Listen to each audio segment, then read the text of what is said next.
네, 예수님은 오늘 계속해서 십자가의 고난을 향해서 예루살렘으로 길을 가는 여정에 있습니다.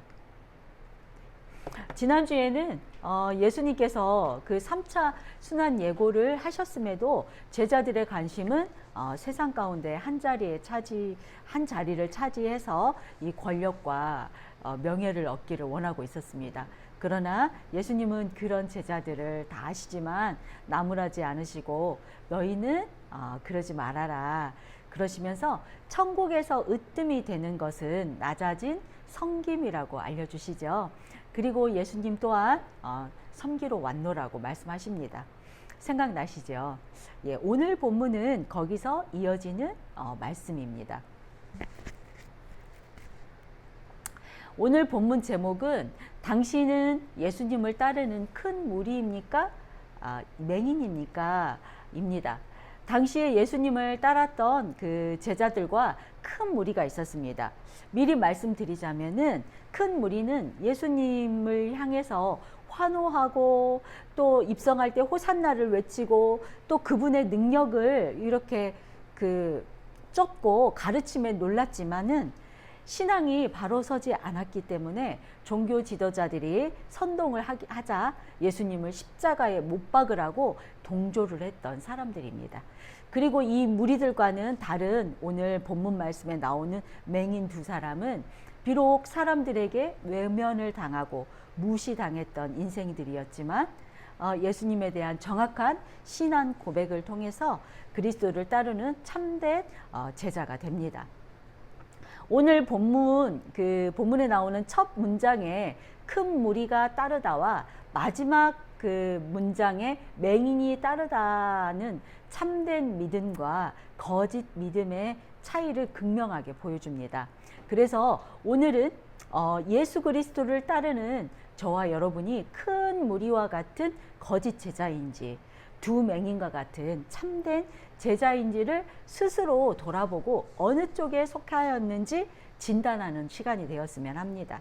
그리고 아직 겉모습만 따르는 그 거짓 제자라고 느껴지신다면은 두 맹인과 같은 참 제자로 가는 길을 함께 알아가고자 합니다. 네, 본문 보겠습니다. 29절입니다. 그들이 여리고에서 떠나갈 때에 큰 무리가 예수를 따르더라. 아멘.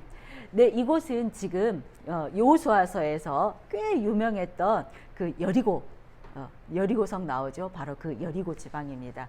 이곳이 그 예전에 그 구 여리고였는지 아니면 헤롯 대왕이 다시 세운 신 여리고인지는 정확하지 않습니다. 각 복음서마다 다르기 때문에 확실하지는 않지만 누가나 마가복음의 이 기록으로 볼 때 이 여리고에서 소경의 치료가 일어났던 장소임에는 틀림이 없는 역사적인 사실이라는 것입니다.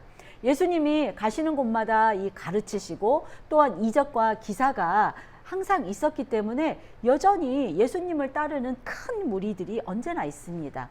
앞서도 말씀드렸듯이 예수님을 따르는 큰 무리는 이적과 기사를 보고 따르는 사람들이기 때문에 오직 이스라엘의 해방을 바라고 자신들의 민생고를 해결해 주기를 바라는 그런 무리입니다.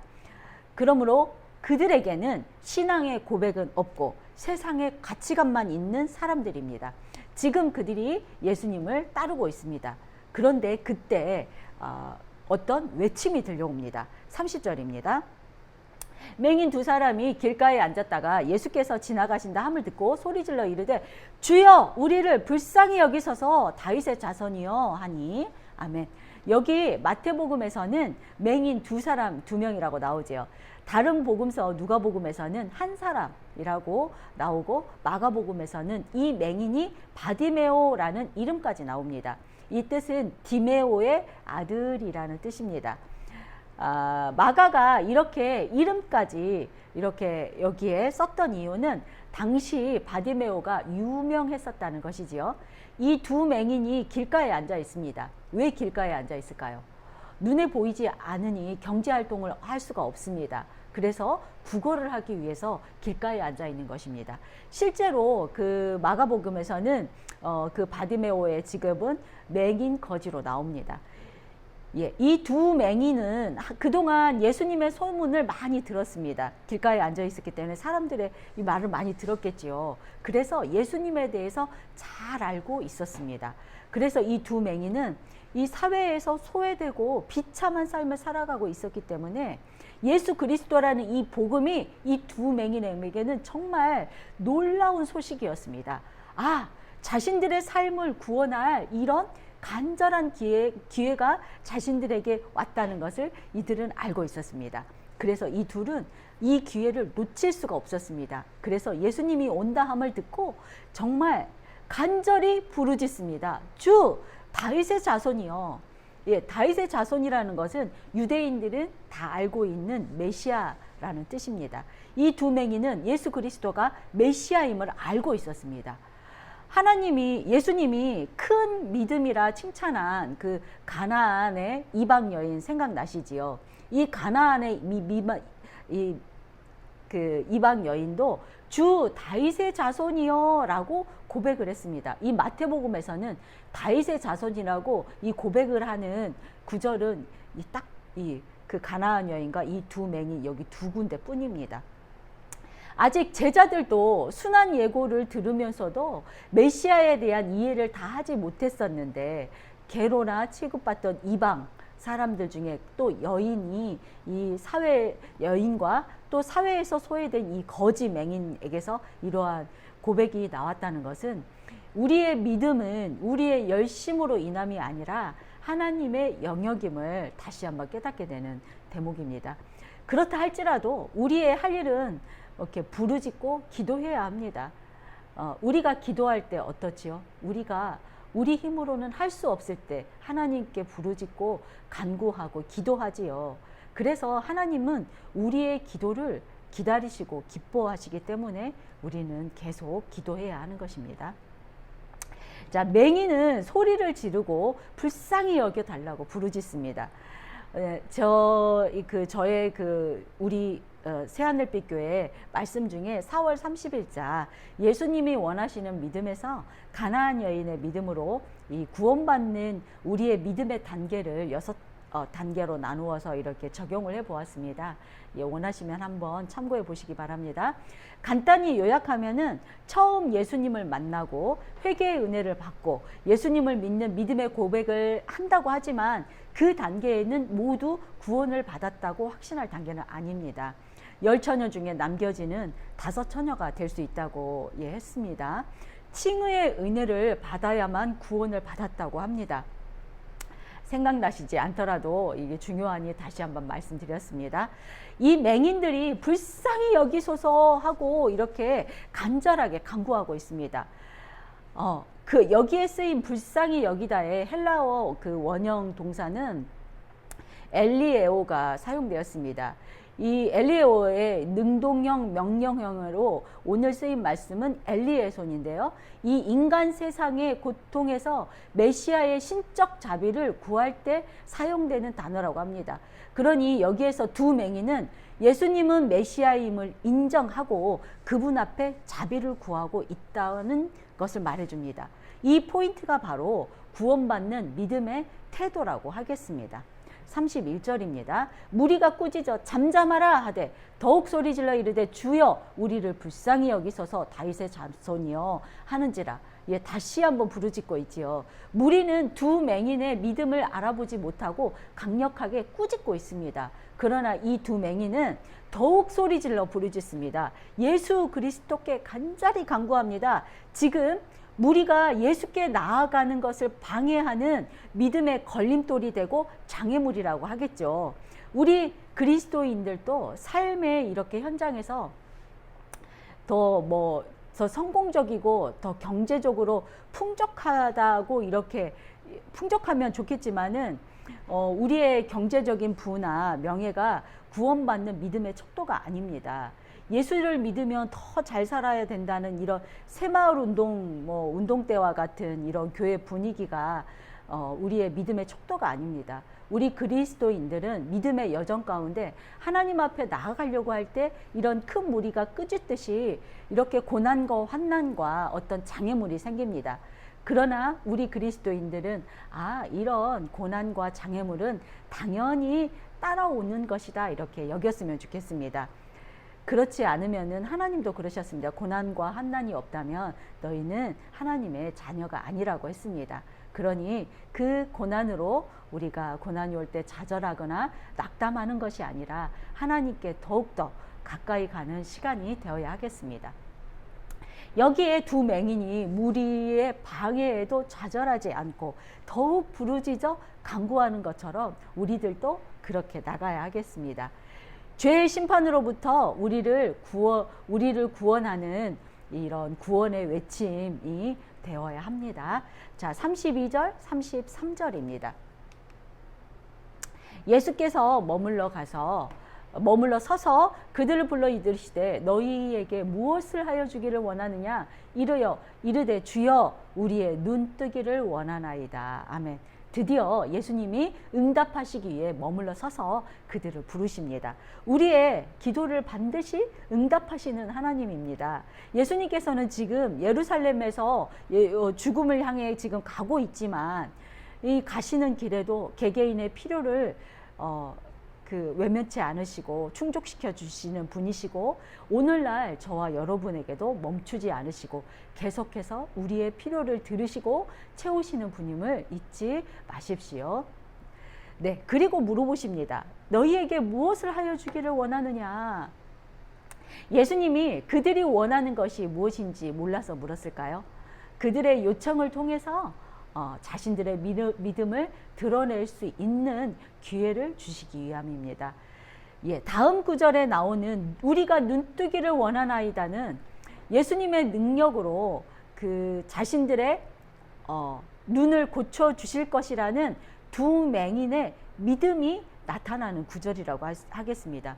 지금도 하나님은 우리의 모든 필요를 알고 계시지만 우리의 믿음의 성장을 위해서 우리의 입술과 우리의 마음으로 기도하고 간구하기를 원하십니다. 이 기도와 간구 예배는 우리 믿음의 표현입니다. 하나님의 사랑이 변함없이 우리에게 계속되고 있는 것처럼 우리의 믿음의 표현도 계속되어야 하겠습니다. 예배, 말씀, 기도, 섬김, 전도 계속해 주시기를 주님의 이름으로 부탁드립니다. 34절입니다. 예수께서 불쌍히 여기사 그들의 눈을 만지시니 곧 보게 되어 그들이 예수를 따르니라. 아멘. 오늘 본문에서 불쌍히 여기다라는 표현이 3번 사용되었지요. 그리고 마지막에는 예수님께서 불쌍히 여기사 이렇게 말씀하십니다. 원문에서는 민망히 여기사로 쓰였습니다. 이 표현이 의미하는 것은 이 두 맹인이 겪는 고통에 대해서 예수님 마음 가운데 연민이 넘치는 것을 표현하는 말이라고 합니다. 예수님께서는 치료의 목적이 있기보다는 치료의 동기에 있다는 것입니다. 치료의 동기가 인간이 겪는 이런 어떤 고통을 아시고 주체할 수 없을 정도로 이런 연민의 정이 생기시기 때문에 치료를 하신다는 말씀입니다. 이 포인트에서 저와 여러분은 우리를 불쌍히 여기시는 하나님의 마음이 이런 문제 해결의 출발점이라는 것을 알아야 하겠습니다. 그러므로 우리의 삶에 사건이 생기고 고난이 올 때 우리는 하나님 앞에 겸손히 무릎 꿇고 그분께 자비와 긍휼을 구하여야 한다는 결론입니다. 한마디로 불쌍히 여겨달라고 간절히 기도해야 한다는 것입니다. 치료를 물론 그 기도에 치료를 하고 안 하고는 중요하지 않고 하나님이 그 상황과 그 여건을 불쌍히 여기신다면 우리는 구원을 받는다는 뜻입니다. 자, 예수님께서는 그들의 눈을 만지십니다. 예수님은 말씀으로도 고치시는 분이시지만 이렇게 만졌다는 이런 구체적인 행위를 하신다는 것은 당시에 유대인들이 장애인들을 부정하게 여겼기 때문에 누구의 손으로부터도 그들은 외면당하고 소외되었던 것에 대한 그런 그들의 마음의 상처까지 치료하신 것입니다. 여기서 우리가 예수님을 통해서 배우고 우리가 실천해야 할 중요한 것을 깨닫게 됩니다. 저와 여러분은 우리에게 다가오는 사람들에게 진정한 이런 사랑과 배려로 그들의 마음과 몸과 그들의 상황까지도 돌보고 섬겨야 한다는 것입니다.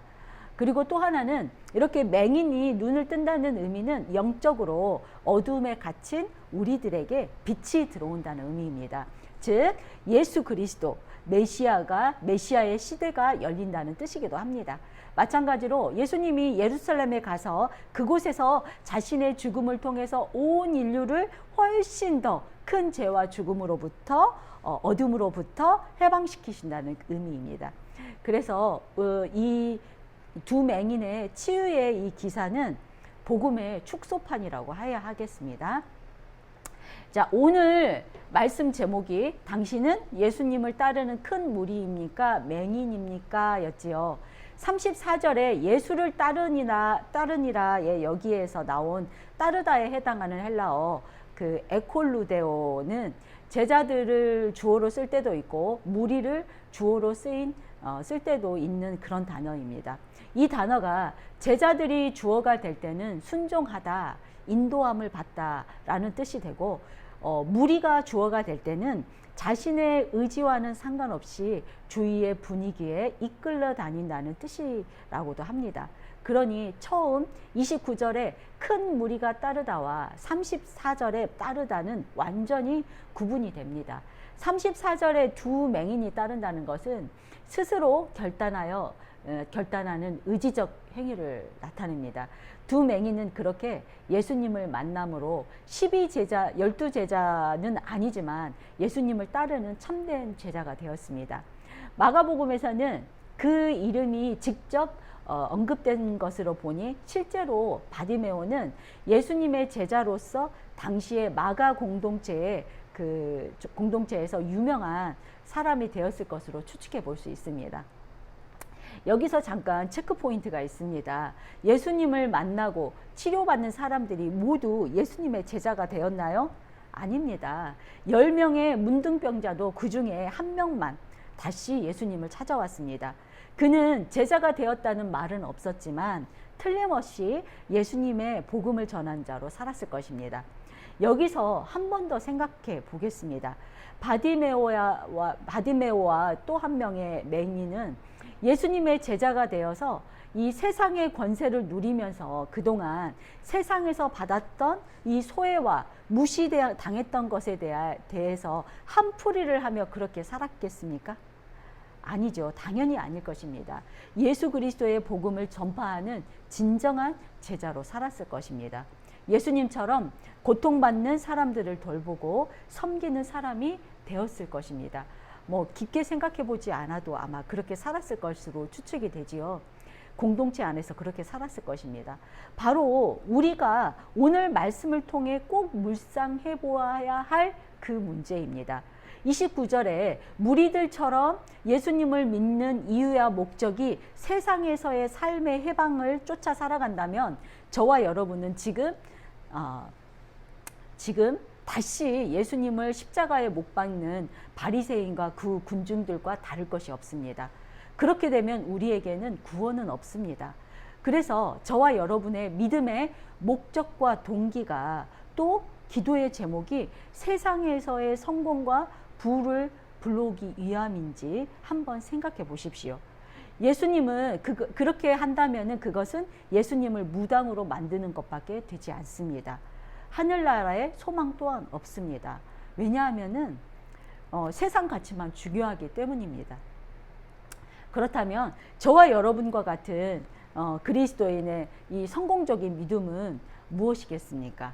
하나님이 허락하신 때, 지금 내가 구원받을 만한 때, 바로 이 말씀을 듣는 때, 또는 고난과 어려움이 찾아온 바로 그때, 지금이 바로 기회입니다. 오늘 두 맹인처럼 오늘 지금 기회가 왔을 때 놓치지 않고 하나님께 부르짖고 간구하여서 예수님의 발걸음이 내 앞에 서게 해야 합니다. 바로 우리의 시선을 예수님께 맞춰야 할 때라는 말입니다. 내일이 아니라 바로 지금 해야 합니다. 예수님이 이 길을 지나가고 나면은 그때는 늦습니다. 성경에서 왜 세월을 아끼라고 말했겠습니까? 그만큼 우리는 내일을 알지 못하는 한치의 앞을 알 수 없는 연약한 인간이기 때문입니다. 예, 그리고 그 다음은 우리가 해야 할 구체적인 믿음의 표현은 무엇입니까? 어떤 믿음의 방해물과 장애 앞에서도 절망과 낙담으로 걸려 넘어지는 것이 아니라 예수님의 능력을 믿으면서 기도하며 나아가야 합니다. 그리고 예수님이 걸으신 삶의 길을 우리도 따라 걸어야 합니다. 그리고 앞에서 말한 구원받는 믿음의 태도에 대한 포인트, 두 맹인은 예수님이 메시아임을 인정하고 그분 앞에서 자비를 구했습니다. 우리를 불쌍히 여겨주소서. 예, 우리의 믿음은 이렇게 예수님을 인정하고 내가 뭘 할 수 있다는 것을 버리고 시작해야 합니다. 그것이 바로 우리의 믿음의 자세입니다. 그리고 하나님이 내 인생 안에서 역사하시도록 인내하며 예배하고 말씀 읽고 기도하고 섬기며 복음 전파하는 일에 힘써야 합니다. 한마디로 세상의 유혹에 빠지지 않도록 은혜의 수단을 끊임없이 사용해야 한다는 말입니다. 자, 이제 여러분, 예수님을 따르는 무리가 되고 싶습니까? 맹인이 되고 싶습니까? 네, 당연히 맹인이 되어야 합니다. 오늘 두 맹인처럼 예수 그리스도가 메시아, 우리의 구원자임을 인정하고 오직 자비와 긍휼을 바라며 인내하며 기도와 간구로 나아가는 저와 여러분이 되기를 예수님의 이름으로 축복합니다.